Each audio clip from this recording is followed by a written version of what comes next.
Hi there. Thank you very much for playing The Beginner's Guide. My name is Davey Wreden. I wrote The Stanley Parable, and while that game tells a pretty absurd story, today I'm going to tell you about a series of events that happened between 2008 and 2011. We're going to look at the games made by a friend of mine named Coda. Now, these games mean a lot to me. I met Coda in early 2009 at a time when I was really struggling with some personal stuff, and his work pointed me in a very powerful direction. I found it to be a good reference point for the kinds of creative works that I wanted to make. So just to start you off, this is, I think, the first game he ever made. It's a level for Counter-Strike. You can walk around here, by the way. And mostly it's just Coda learning the basics of building a 3D environment. But what I like is that even though he starts from the simple aesthetic of a desert town, he then scatters these colorful abstract blobs and impossible floating crates around the level. And of course, it destroys the illusion that this actually is a desert town, and instead this level becomes a kind of calling card from its creator. It's like a reminder that this video game was constructed by a real person. And it kind of makes you wonder, what was going through his head as he was building this? This is what I like about all of Coda's games. I mean, not that they're all fascinating as games, but that they are all going to give us access to their creator. I want us to see past the games themselves. I want to get to know who this human being really is. And that's exactly what we're going to do here. So, it's 2008, Coda starts making these games, and he never releases any of them. He doesn't put them onto the internet, he just makes them and then immediately abandons them, and they sit on his computer forever. And I think he really understood this image of himself as a recluse. At one point, he jokingly renamed his computer's recycling bin to Important Games Folder. So, this was just how he worked. He tended to crank them out one after the other without even really pausing to try to understand what he had just made, until suddenly one day, he just stopped. In 2011, that was it. He made his last game, and then he hasn't made another one since. And that's why I've taken this opportunity to gather all of his work together, is because I find his games powerful and interesting, and I'd like this collection to reach him, to maybe encourage him to start creating again. And if the people like you who play this also happen to find his work interesting, then I'm sure it'll just send that much stronger of a message of encouragement to Coda. So thanks for joining me on this. If you have a particular interpretation that I haven't mentioned here, or if you just need to get in touch, you can email me at daveywreden@gmail.com.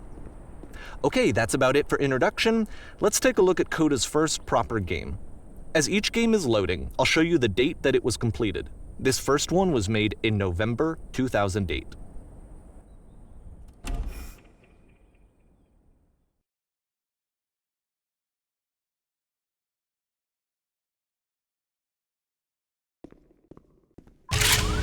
Warning. Whisper machine active. Shift to structure imminent. This game is called Escape from Whisper, and it's one of the more generic games you'll see from Coda.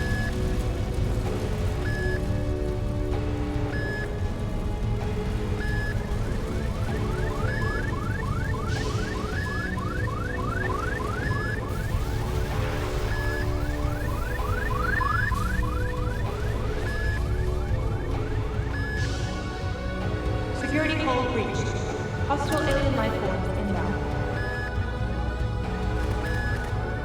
It kinda looks like this game was abandoned mid-development. For instance, you have this gun, which you'd think would indicate that there are supposed to be monsters or enemies somewhere, but then clearly there are no enemies anywhere. You can't even reload the gun when you run out of bullets.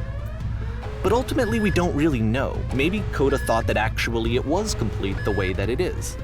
And I think that we should talk about his games for what they are, rather than for what they're not. Enemy force neutralized.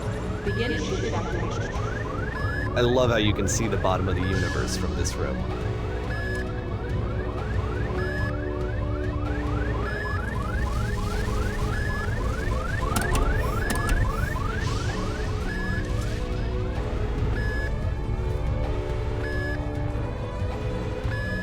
Apparently, this space station has a labyrinth on it. Sure, I don't know. There's really no reason for it that I've ever been able to discern, so in the interest of time, I'm just gonna skip you on past it. Or, if you'd really like to solve the labyrinth, you're welcome to do that too.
Okay, this is the part that's interesting.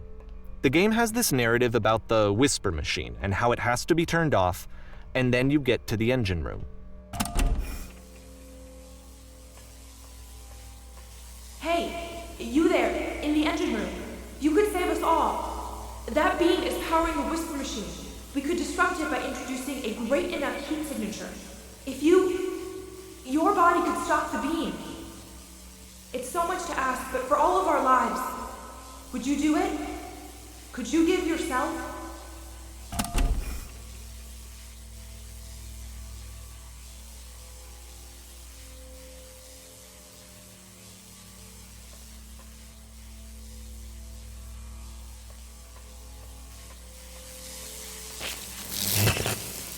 Let me pause here for a second.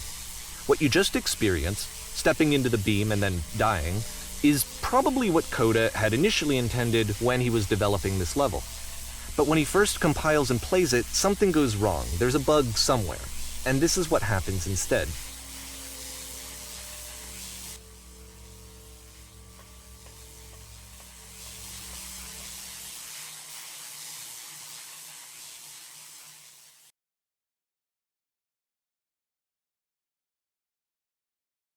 The beam causes you to start floating.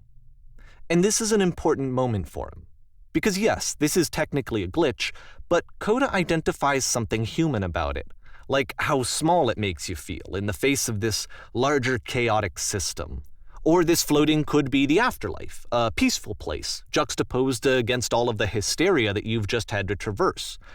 I don't even know. I have no idea what he was thinking, but what's clear is that after making this, something lodges itself in his brain. He wants to do more of these really weird and experimental designs. So he stops work on this and moves on to a stream of tiny little games that go in all sorts of directions. Let's go ahead and take a look at the first game he made after leaving this one behind.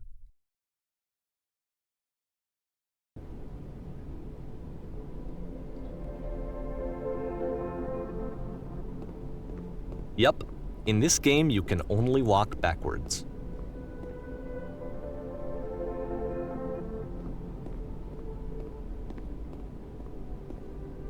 So it's a short and relatively minimalist experiment combining motion and narrative. It is less advanced than the previous game, but actually it seems to be more focused, more complete. Code is trying to give it a unique voice rather than simply basing it on a pre-existing trope.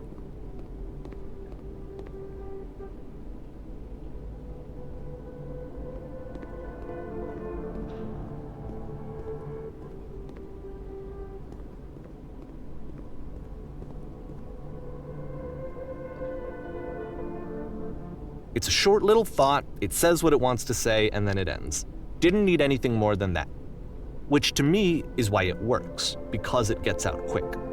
Okay, next one.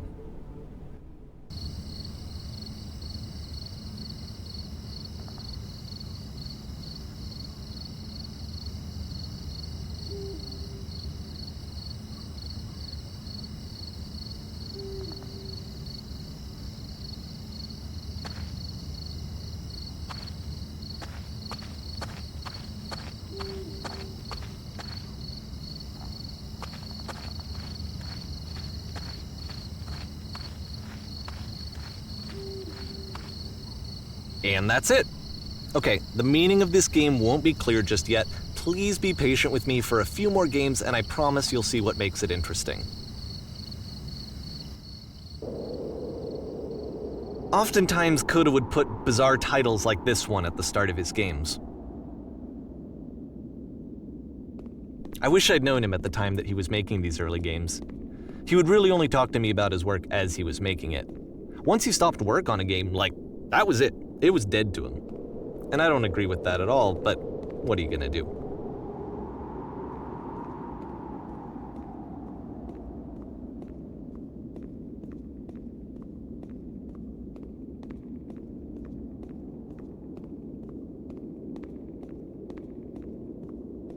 I know it's tempting, but there's actually nothing over here. Sorry.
Once you've been slowed to an absolute crawl, the door at the top of the stairs opens.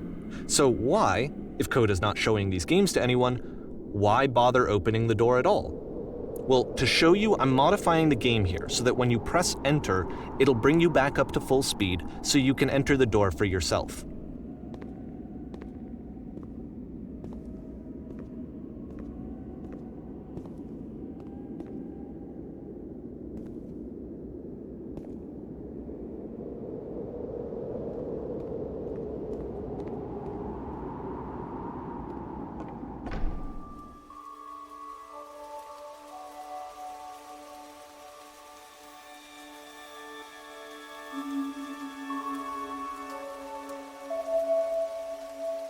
A room that's warm and nice and filled with little ideas for games.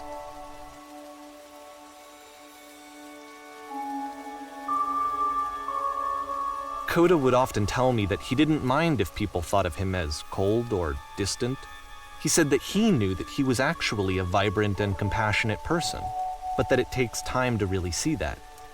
It can be a very slow climb to get there.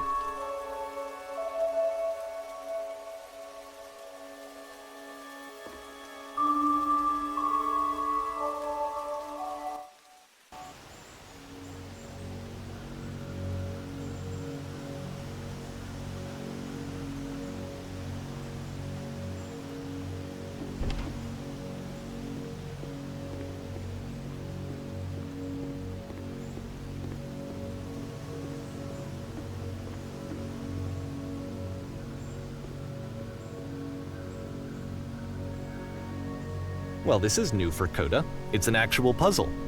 Go ahead and see if you can solve it.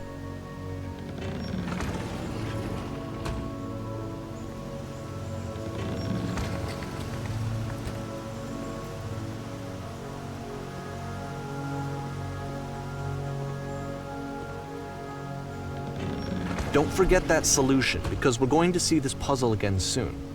We're going to see it a lot.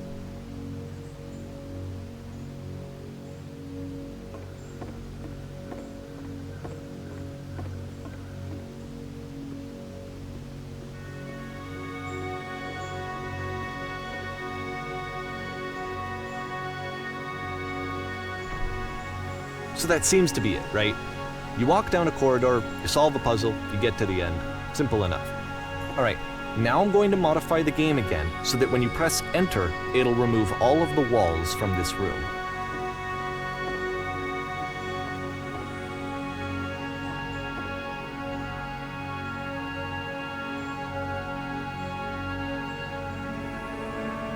How about that? There was more to it than we had any way of knowing.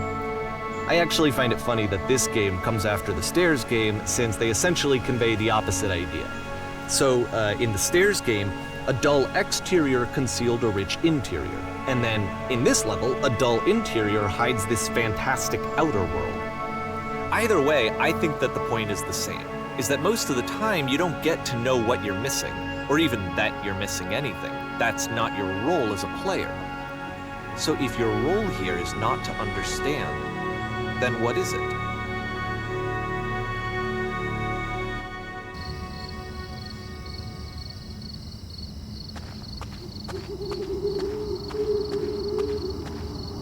Aha!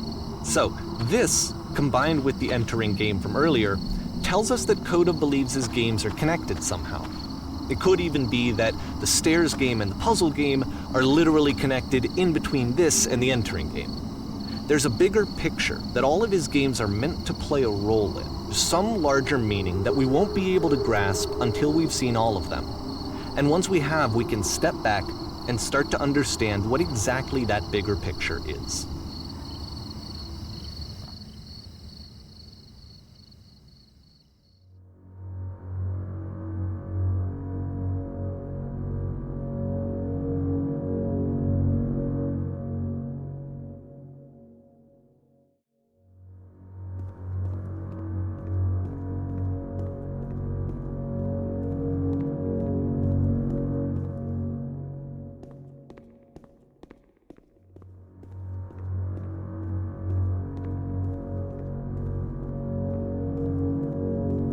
Let's talk about video game development for a second. Every video game runs on what's called an engine, which determines what the game can and cannot do. So in other words, the engine is a set of tools for game development.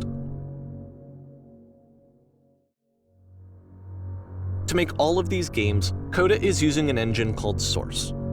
Like all engines, Source has certain things that it does well, and it has certain things that it does poorly. One of the things that it does very well is boxy linear corridors.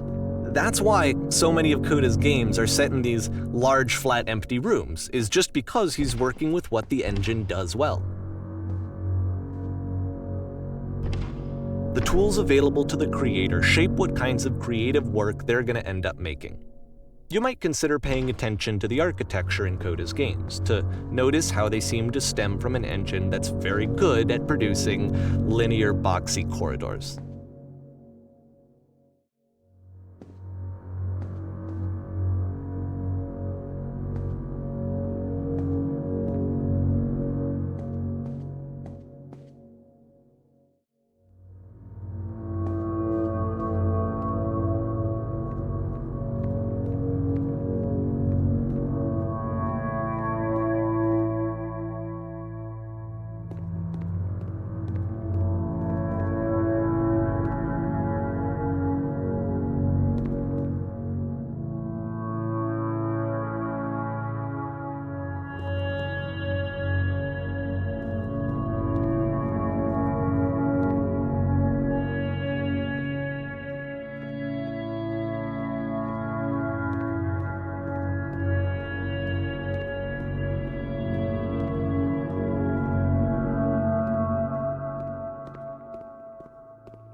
This prison, funny enough, in Coda's original design, the doors stayed shut for a full hour before letting you go. If you don't mind, I think we're gonna skip that. This is something that he and I used to argue about a lot.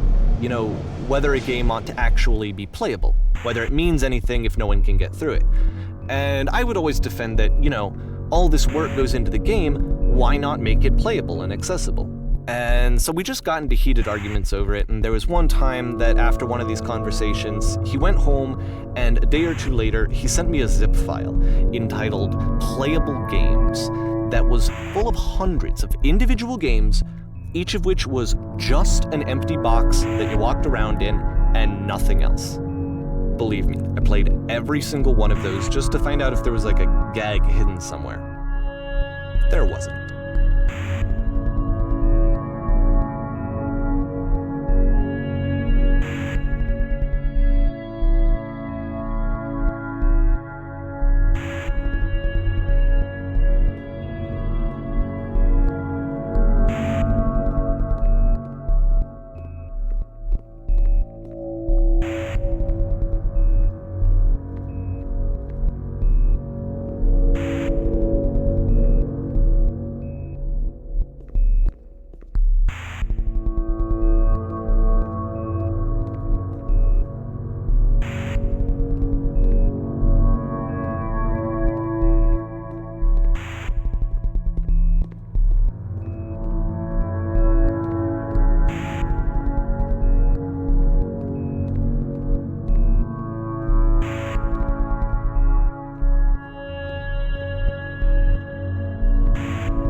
It's the puzzle again, with the exact same solution as the last time.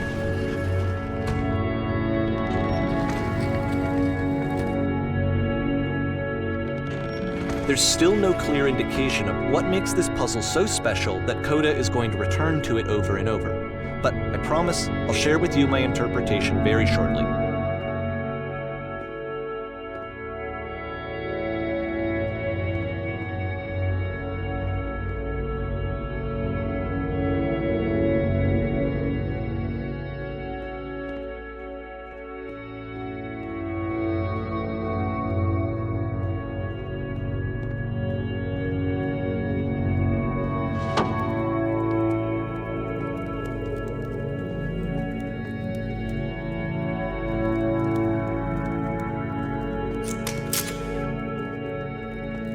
Here, Coda begins using a kind of dialogue system that he fashioned out of the engine's chat capabilities.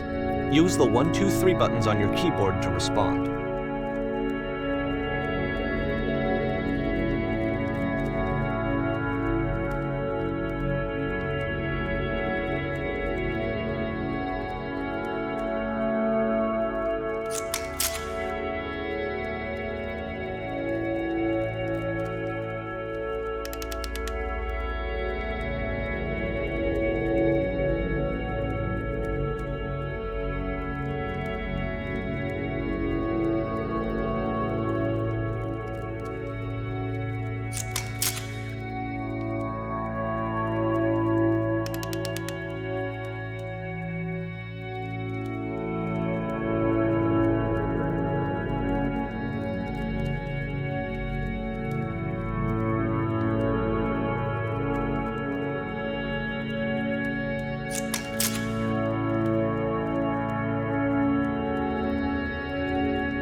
and so we make one last descent down to the final floor of the level.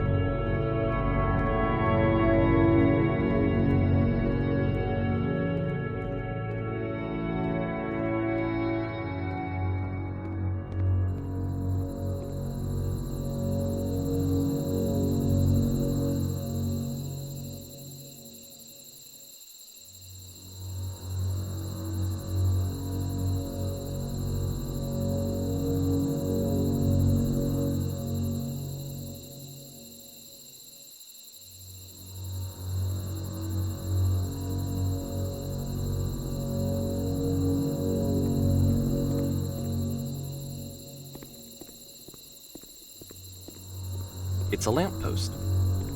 Okay, I can't tell you quite why, but for some reason, Coda fixates on this lamppost.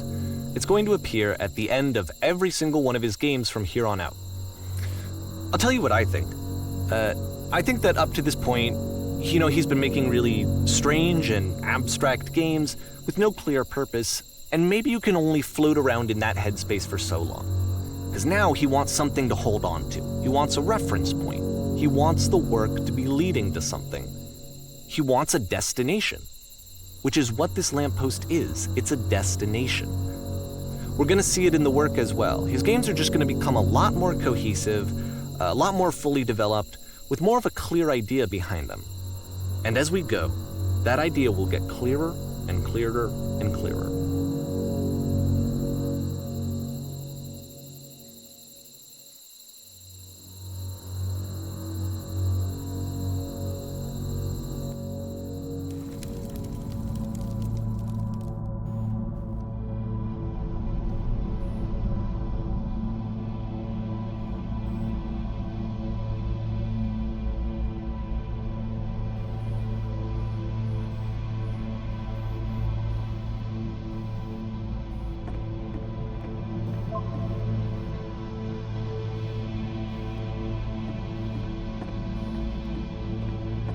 So first off, I'm sure you can deduce this, but this game is not connected to the internet. All of the notes that you're gonna see have been written by Coda. This was actually the first game of his that I ever played. This was shortly after I met him at a weekend game jam in Sacramento, where I grew up. I saw him working on this very level, and it was just so different from anything that anyone else was doing. So right away I was like, I have to be friends with this person. In retrospect, I think I was probably a bit too pushy trying to get his attention. I was over-enthusiastic. But he was very gracious about it and very patient with me. And I cooled off eventually. Oh, feel free to skip over any of these notes if they're not doing anything for you. Nothing extra is going to happen if you read all of them. Either way, to me they convey a sense of loneliness. I see this person who's filled with thoughts and feelings and beliefs and has no way to express them except as scattered and unheard voices in a game that wasn't meant to be played.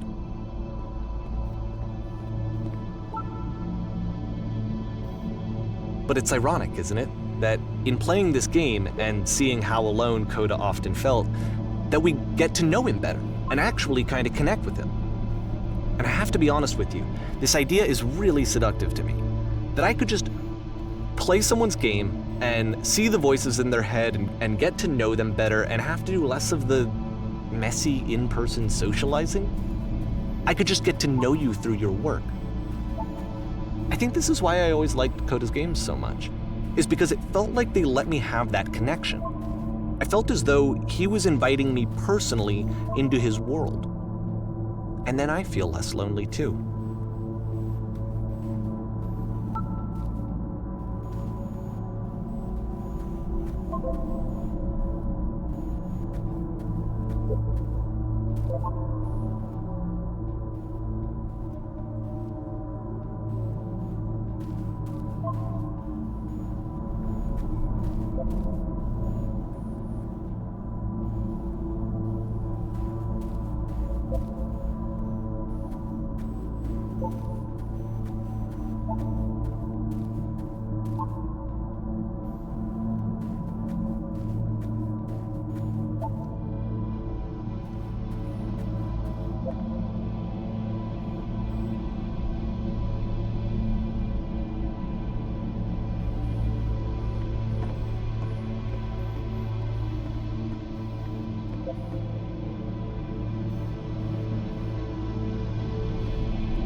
At the end of this level, we're going to see the puzzle again. And here, I'll tell you what I think the puzzle means. Each of these games represents an idea that was on Coda's mind at the time that he was making it.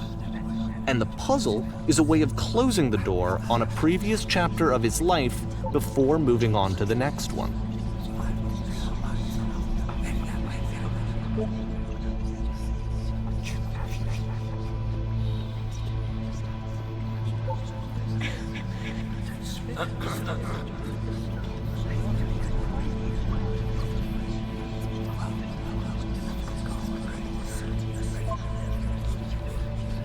In each of his games, after exploring a theme that, he might find difficult, Coda can then place this puzzle that he knows has a reliable solution, he understands exactly how it works, and so it gives him a simple mechanism for moving on.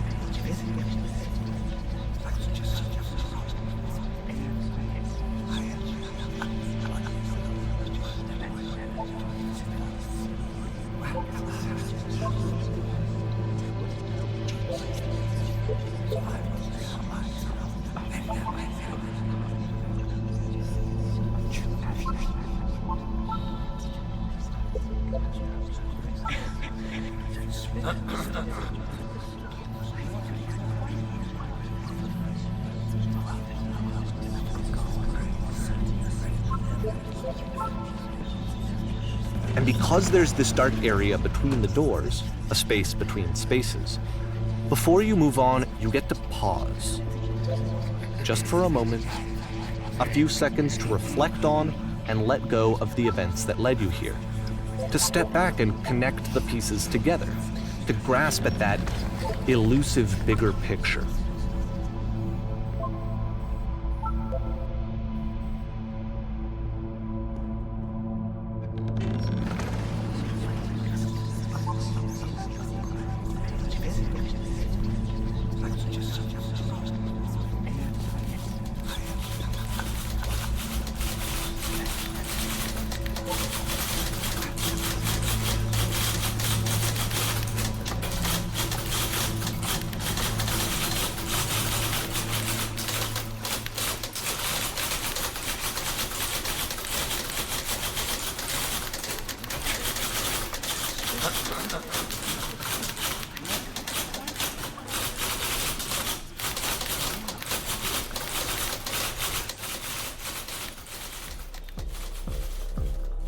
Okay, this one is tough. It's gonna kinda just spin its own wheels for a few minutes. Hang with it.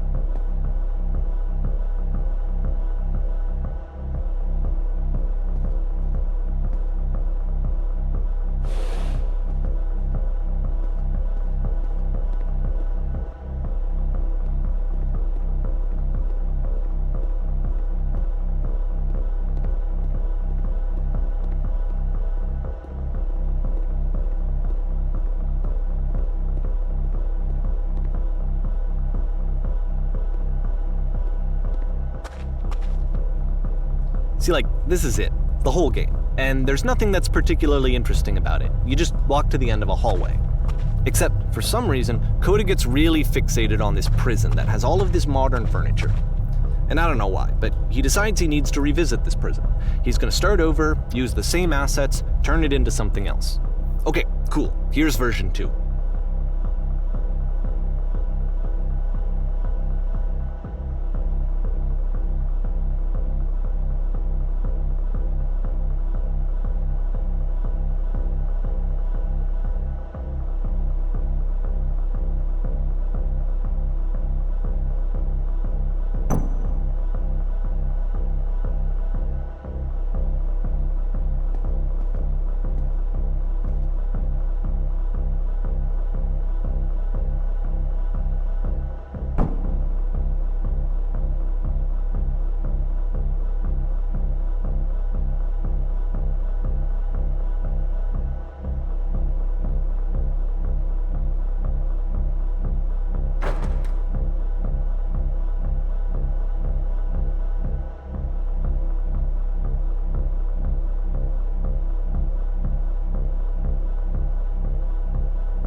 There's a bit more to this one, but still it's not really communicating anything. It's kind of just weird for weirdness' sake.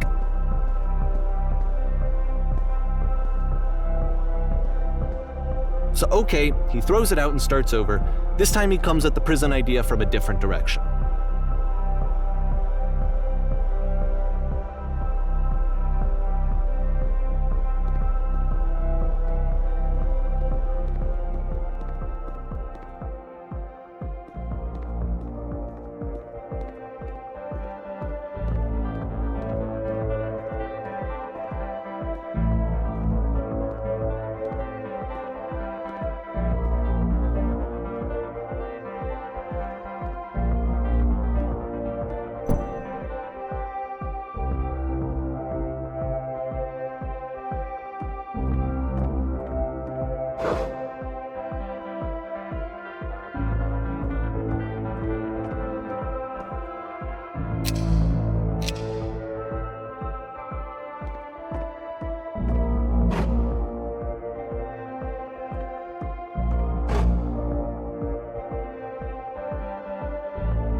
And of course, now the table is gone and you can't begin the chain of events to escape. Here's a version where there are no bars, but you can't actually get to the well. And then a version where the inside of the prison is the outside and the outside is the inside. Let me just blink you real quick through a few more of these. I mean, he really unloaded on this prison idea. There's nearly a dozen of them. Personally, I think it's awful to watch this, to see a person basically unraveling through their work. And for what? Like, at what point do you just go, maybe there are game ideas other than this prison that I could be working on? But Coda doesn't have that voice telling you to stop, that particular mechanism of defense against yourself. Without it, you just spiral. And so he keeps going and going and going and going and going, and then he hits on something. And he likes it. And that's it. He's done. He stops making prisons. This is the very last version of the prison game that he created, and the reason I think it works is that the prison is not actually in it.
It's a conversation. And so this is what Coda wants, is to be able to talk to someone, to share what's on his mind, and to get some good advice from someone who knows. But the irony is that even in this scenario, you're still talking to yourself. You know, all of these games so far are Coda talking to himself.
I can see why he considers this a fitting conclusion to the prison games. After all of the obsession and frustration, just to be told by someone you can trust that things are going to be okay. Wouldn't that be nice? So what would it look like if Coda wanted to make a game about talking to someone other than himself?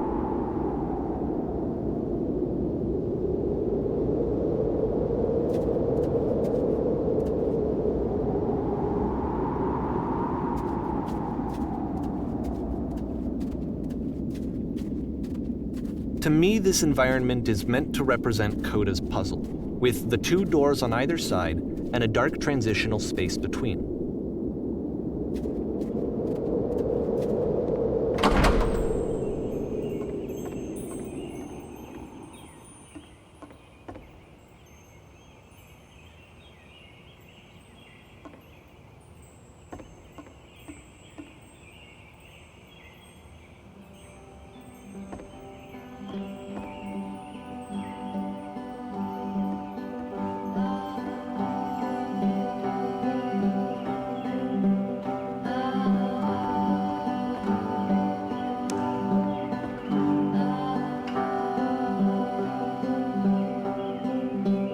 you'll notice that the quality of the art is a step up from previous games, including this new and improved chat system, which he started using from this point on. From here on out, he begins putting much more effort into the visual polish of his work, and this particular game took 2 months to create as a result.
After the intense set of prison games, this house cleaning level almost feels like cleansing.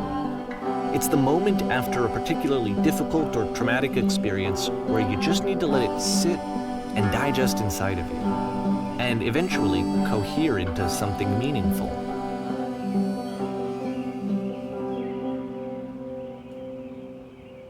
I know that Coda really liked this game. Of all of his work, actually, this was the only one that he called me up to ask me to come over and look at it. This was during a period of a few months where he was like grossly happy all the time, just walked around with a constant smile on his face.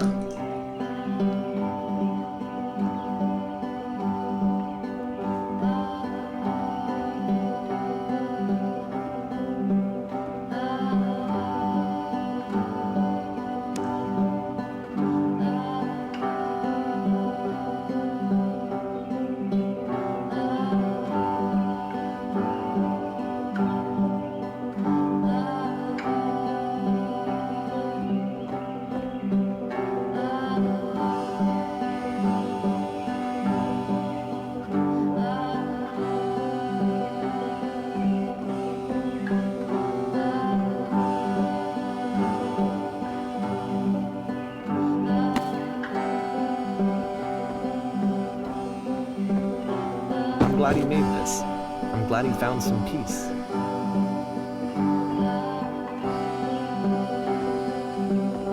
But, of course, it can't last. The music stops, your companion is gone, it's time to leave.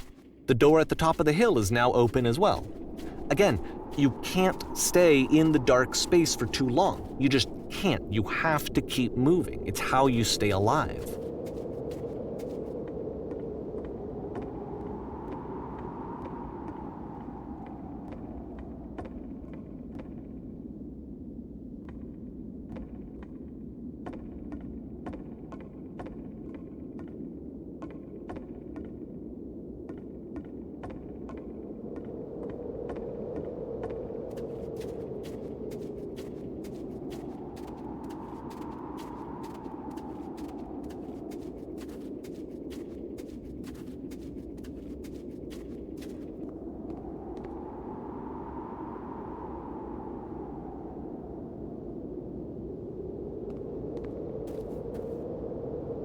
Which is the whole point of the puzzle doors, right?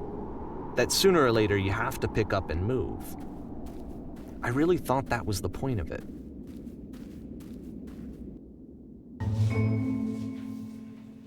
This one gets a bit goofy.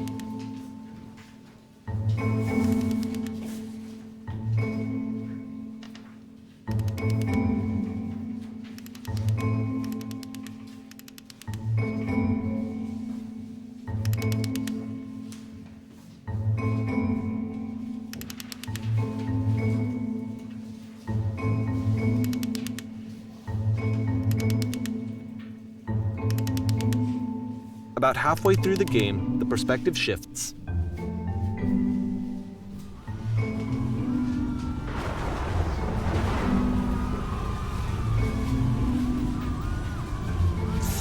And you play as the teacher. And suddenly, you discover that your teacher is just as bigoted and afraid as you are. Oh, and also you can move around the classroom now.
Fell pretty hard for this one. I feel like it's one of the most relatable experiences that you can have. To assume that some other person is perfect and totally fulfilled in every way, and completely miss all of the little flaws that make them painfully human. I think about this game a lot these days.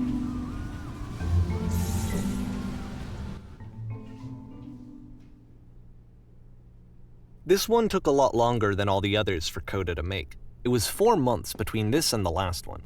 That's twice as long as it took him to make any other game before this, and it's not like it's particularly complex, so I remember I found that a little strange at the time.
The game ends with this eerie premonition of what's going to happen next in Coda's life. The solution to social anxiety, to fears of having to perform and having to chase success, the answer for Coda is to withdraw, to hide himself away. Which is what leads to scenarios like the stairs that slowed you down several games ago, where it just becomes harder and harder to access Coda's inner landscape because he keeps retreating. He just keeps backing away from possible connections to anyone other than himself. And to be honest, I didn't consider it very healthy when I first played this. It looked to me like he was trying to justify the idea of just disconnecting yourself from the world. And that wasn't what I wanted for him or for his games. Because I feel like a lot of his games are inviting me to connect with this person, to bring him closer. But what can you do? After this, Coda went off and took another 5 months to make a new game.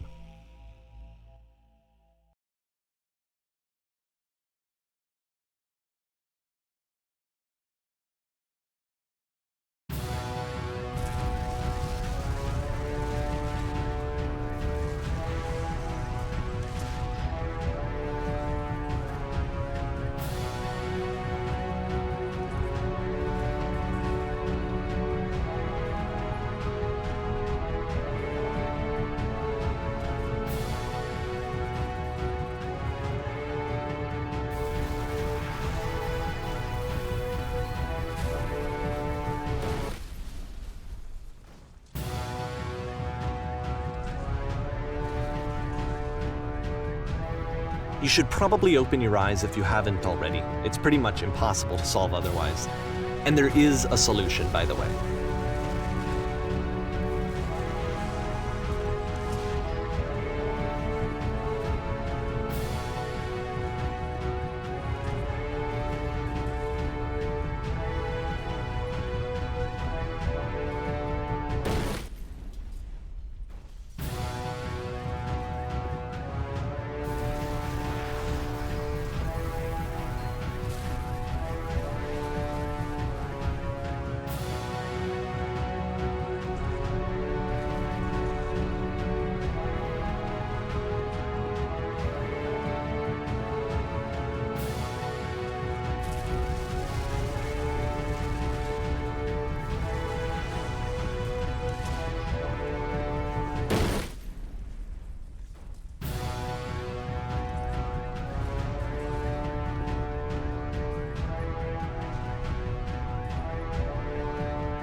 Alright, let me explain how you're supposed to do this. On either side of the room are elevators, which go up to an upper level. You have to go up, walk over to the person who's standing there, and then select dialogue option number 2.